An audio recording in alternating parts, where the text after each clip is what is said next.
didn't know till I got here that Jeff was going to videotape me. I would have dressed up. Can you hear? I assume you can hear me all right. I don't need the microphone. It would be good to use it. There's some that don't hear well. Please Sorry? use it. Please use it. Do you want me to stand still, Jeff, or can I walk? Actually, you could use this mic if you want.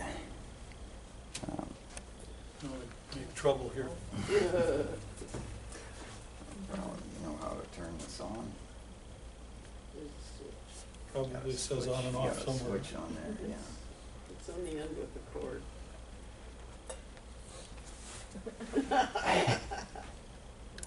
It's on.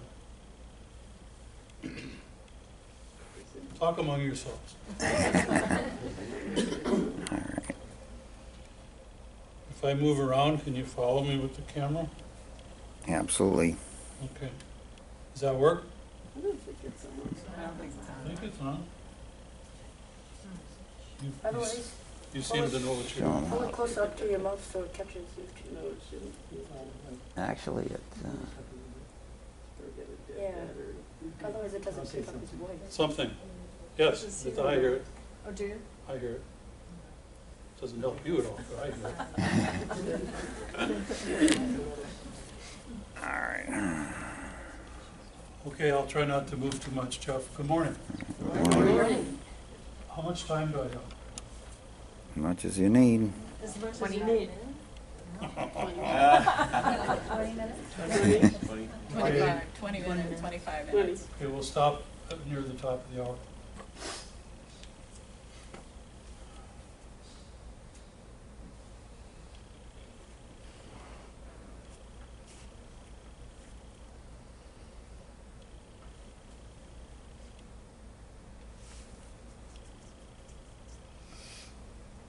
What is most essential is the practice of mindful awareness, which enables us to understand, transform, and transcend greed, anger, and ignorance.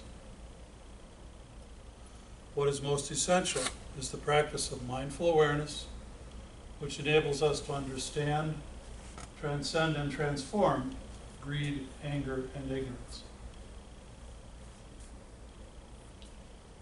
That simple statement, from one point of view, contains the essence and the teaching of the Buddha Dharma. Mindful awareness. Pay attention. Pay attention. Everything is interconnected. Everything matters. Every decision ripples out to everybody and every being in the world. Pay attention. Every thought, every word, every dollar we spend has an effect on the whole universe. Mindful awareness. Mindful awareness enables us to understand, transform, and transcend greed, anger, and ignorance. In the Buddhist tradition, greed, anger, and ignorance are usually referred to as the three poisons. Greed, anger, and ignorance. These are the things that poison the mind. These are the things that poison relationships. These are the things that poison our interconnected relationships with other beings and the planet. Greed, anger, and ignorance. Greed. We all know what greed feels like. I want. I want. I want. I want. I want. Or, conversely, I don't want. I don't want. I don't want. It's all part of the idea of greed. Anger. We know what that's like. Anger is obviously a confused state of being. Anger is always a secondary emotion. Anger always follows other emotional realities. It is impossible for anyone to be angry unless they experience some other emotion first. Fear, loneliness, sadness, disappointment. We feel those things, and then anger might emerge. It doesn't have to emerge, but it may come.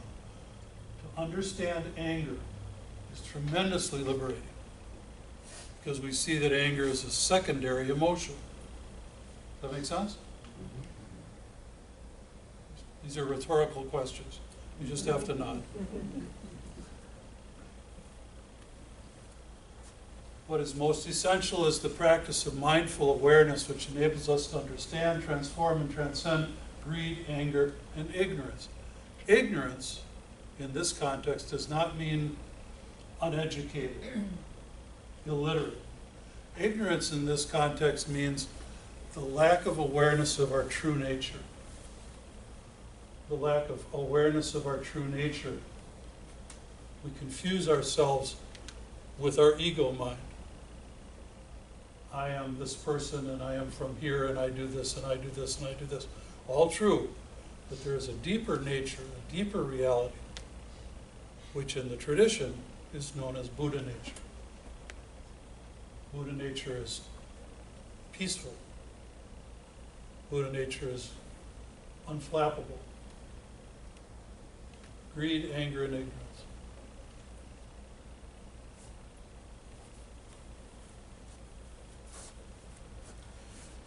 So, I said how much time I had. Somebody said, as long as you want. Well, let's order sandwiches. This is a 2,500-year-old tradition, Buddhism. It predates Christianity by at least 500 or 600 years. It's in some ways much as Christianity is, it's in some ways a mythological origin. Nobody really knows what happened. But there are lots and lots of stories. Lots and lots of stories. So I want to just make a few points, and then hopefully we can have a conversation rather than listen to me blather. I'm guessing that most everyone here has some familiarity, some taste of Buddhism. That's a guess, because this is because you're Unitarians.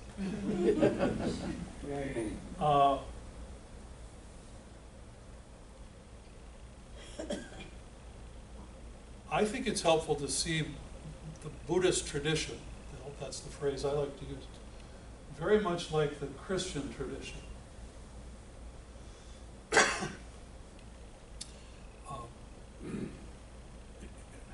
The story this morning was a perfect lead-in to this. Imagine a very large tree with larger branches and then smaller branches as it goes along, as it matures. Buddhism is, and Christianity can both be envisioned, in my mind, as those large trees. The trunk of the tree in Christianity, as I understand it, are the four Gospels: Matthew, Mark, Luke, and John. The four Gospels are in different versions of the same story of Christ and Christ's essential teachings. And from that trunk grows the Methodists and the Catholics and the Lutherans and the hundreds of different Christian traditions. And many of those, maybe all of those branches rather, have different interpretations, but if you follow those branches back to the trunk, you come to the Gospels. Yes? And Buddhism can be conceptualized in the same way. The core, the trunk of all Buddhist traditions are the Four Noble Truths. The writings, it's lovely that we had a reading this morning from the Dhammapada, which is a collection of some of the earliest writings of the Buddhist tradition. It's a very, very, very interesting. It's also pretty sizable.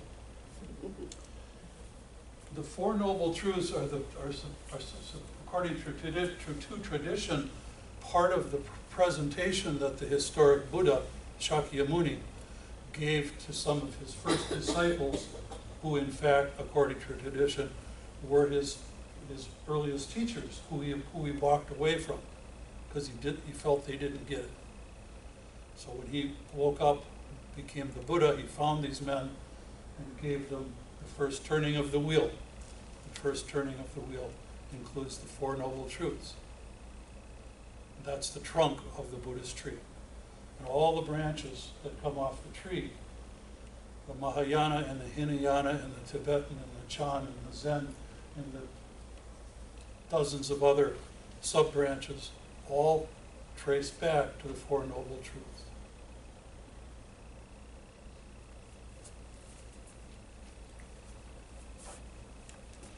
Take a slight detour here. I heard a story years ago that I really resonated with me, and it said that the Buddha was a wonderful physician. A wonderful physician. And he saw that humanity was sick, was unhealthy. He also saw the source of that sickness. He also knew that it could be cured. And he also had the medicine with which to cure the illness. The Four Noble Truths. The first truth in all the different branches, all the different traditions, is the truth of dukkha, or suffering. Everyone here knows that truth. Sometimes suffering is small inconveniences. Sometimes dukkha is enormous grief and sadness. Sometimes dukkha is personal. The emotional response I have to events. Sometimes it's enormous and global and creates unbearable sadness and suffering and pain. But dukkha is the human condition.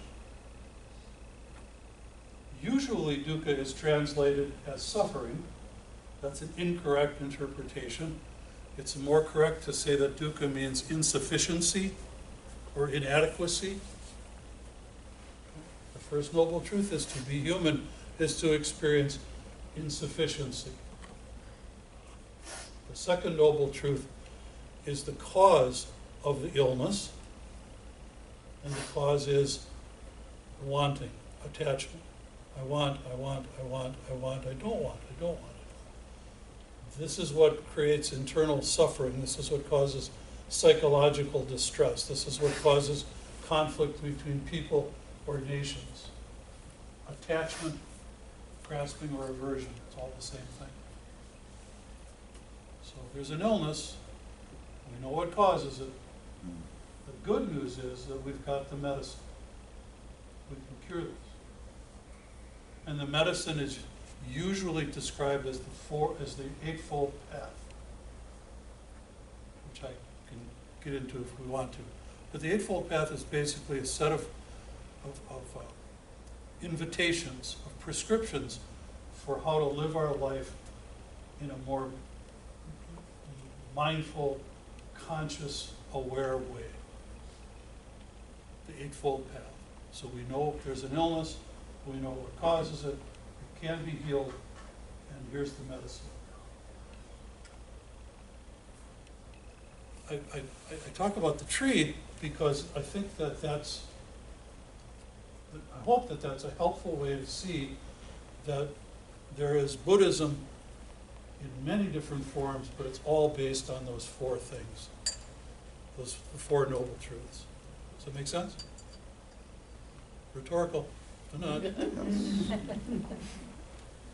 So the Dalai Lama, we know him, right? He's a rock star, right?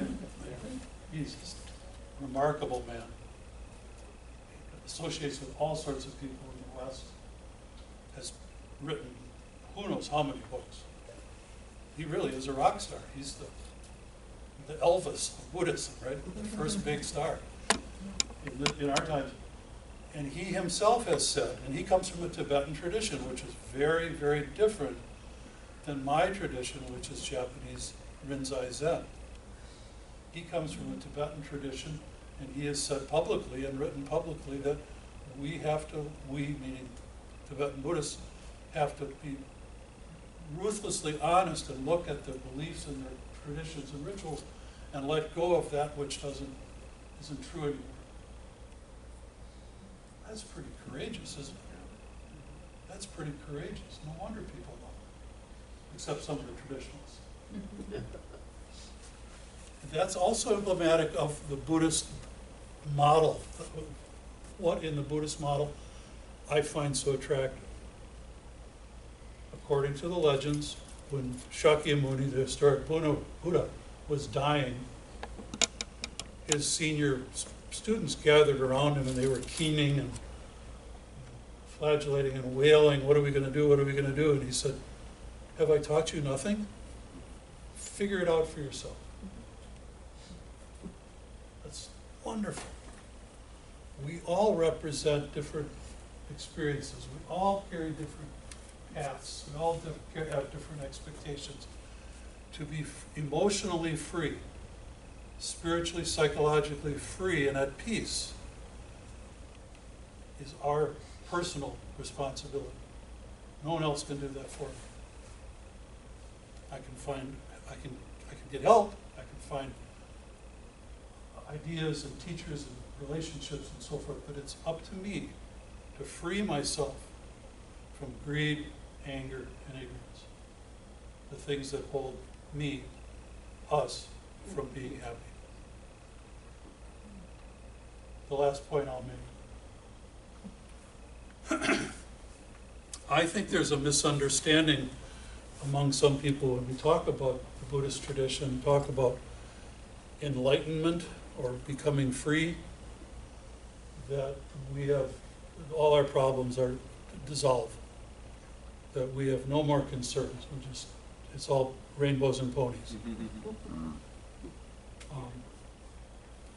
That's a misunderstanding of the teaching. The first truth is what? The truth of suffering, the truth of dukkha. Dukkha does not go away, but with a more enlightened perspective, with a more enlightened approach, a more mindful interrelationships with people. When something arises that I feel those feelings, I can see it differently. I can respond instead of react. Yes? I can master greed, anger, and ignorance so that when something unpleasant happens or something occurs inside my emotional self, I respond differently because I am more awake, I am more aware. So has anybody ever encountered the idea that with enlightenment comes rainbows and ponies? Unicorns. Unicorns. Well, it depends on the tradition. Before enlightenment, chop wood, carry water. After enlightenment, chop wood, carry water. That's a wonderful old expression. Nothing changes in the external world. What changes is in the personal experience, the psychological state.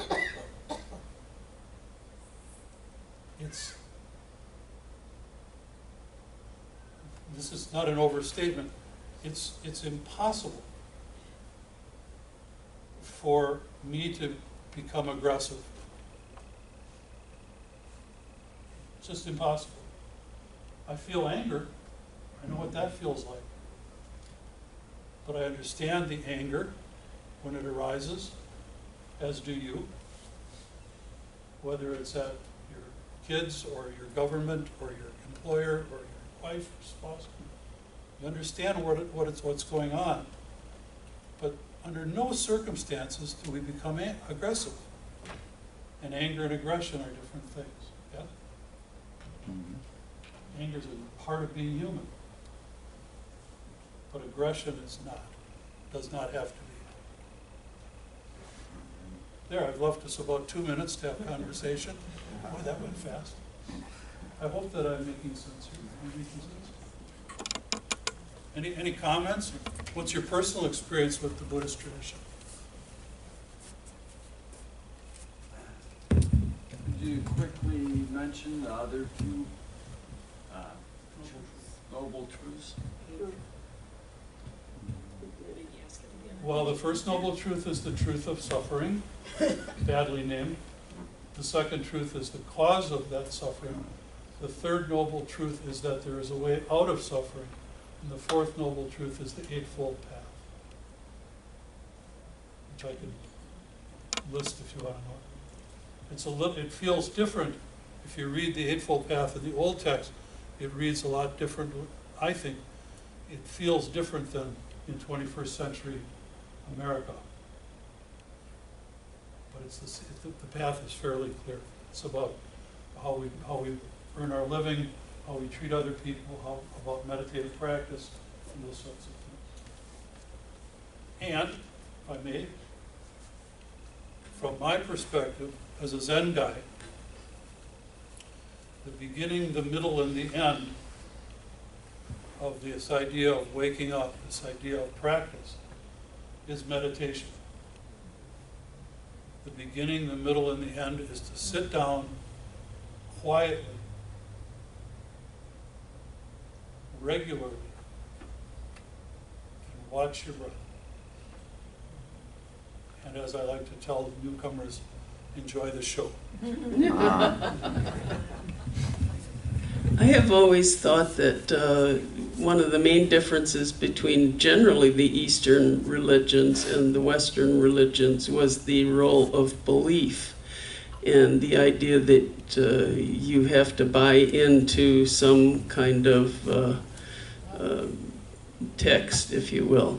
And that the Eastern religions were much more heavy on almost an ethics or a set of rules to live by. Just invite comment.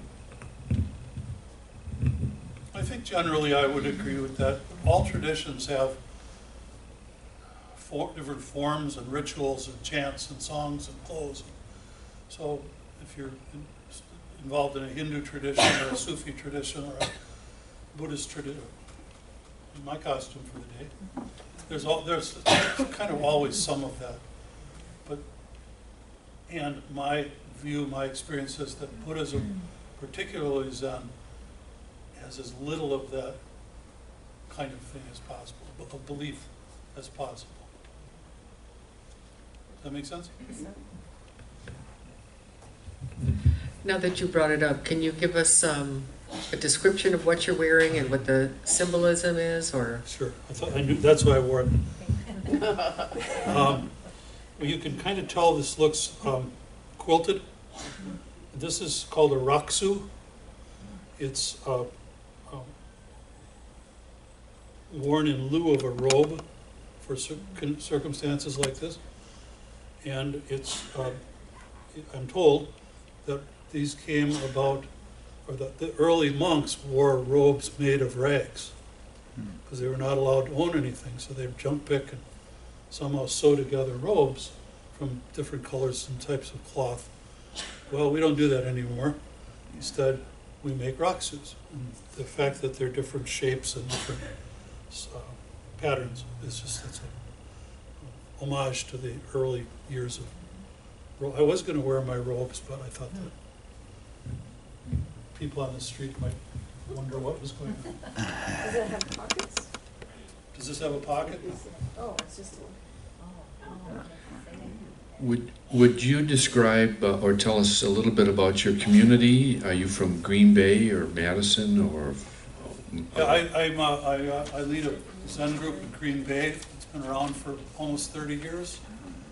It's part of a larger organization called Hollow Bones. Type Hollow Bones in your browser, not now. The abbot is a wonderful fellow, good friend of mine, Jumpo Kondo.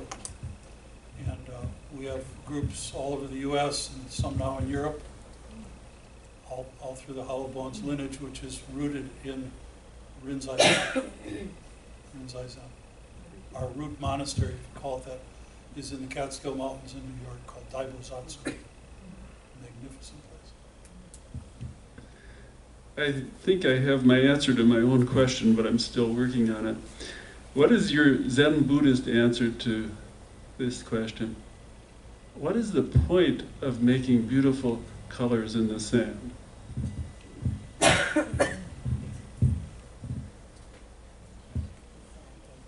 You already know.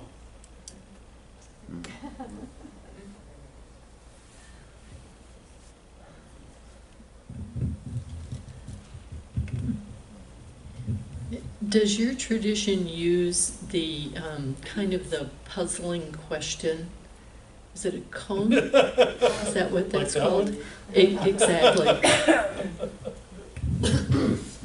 Yeah, Rinzai Zen uses a koan, K-O-A-N is the word. Interesting questions, a lot of people have heard some of those. Our group isn't so much into koans. That's more of a Japanese artifact, but yeah, to some extent. The sound of one hand clapping. What is the sound of one hand clapping? Show me.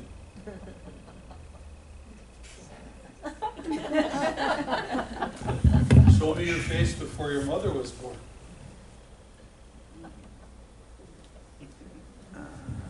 So yes, that's a Rinzai tradition. That's a Rinzai tradition. And thank you so much, John.